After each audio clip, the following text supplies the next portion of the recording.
పెళ్లి దాకా వచ్చేసింది. పెళ్లి చేసేసుకొని ఏదో సేవ, ఒక ఆశ్రమం పెట్టి ఒక సేవ చేసుకుంటూ ఉండిపోవాలని అనుకున్నాము.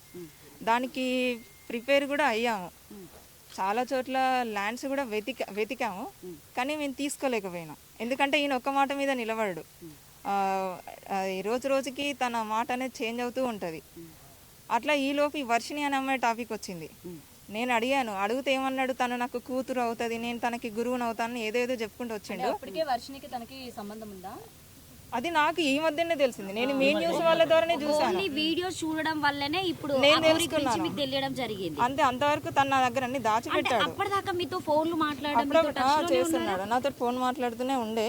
కానీ ఇప్పుడు గత ఒక 20 days అంటే మార్చి ఎండింగ్లో ఏంటంటే ఆ అమ్మాయిని నేను పెళ్లి చేసుకుంటాను, ఇంకెప్పుడు నువ్వు మళ్ళీ నా లైఫ్లోకి రాకని చెప్పేసి అంటే మీరు తను నన్ను బ్లాక్ లో పెట్టేశాడు. మొన్న వైష్ణవిని పెళ్లి చేసుకున్నట్టు మీకు కూడా ఏమైనా పెళ్లి చేసుకోవడం జరిగిందా? ఏమైనా ఉన్నాయా? చేసుకున్నాడనే చెప్తున్నాను నేను. ఎలా నమ్మారు అంటే పెళ్లి అంటే తను కూడా తాళి చూపి అమ్మా, తాళి చూపి. అది ఎక్కడ ఉందా తాళి? లేదు, తాళి ఉన్నాయి నా దగ్గర, కానీ నేను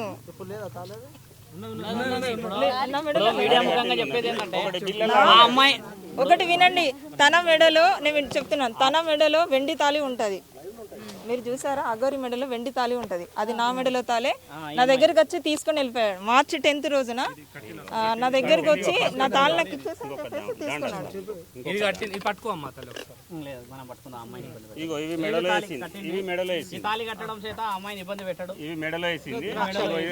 చూడండి, అది కూడా కాదు, తన మెడలో ఉన్న వెండి తాళి కూడా నా మెడలో ఉన్నది.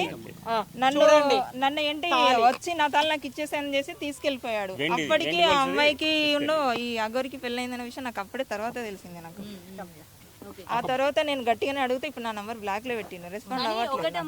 ఇప్పుడు సరే, మీరు భక్తి పార్వసంలో ఉన్నారు, మీరిద్దరు కలిసి సమాజానికి నేను ఎప్పుడు మీడియా ముందుకు నేను రావాలి అని అనుకోలేదు.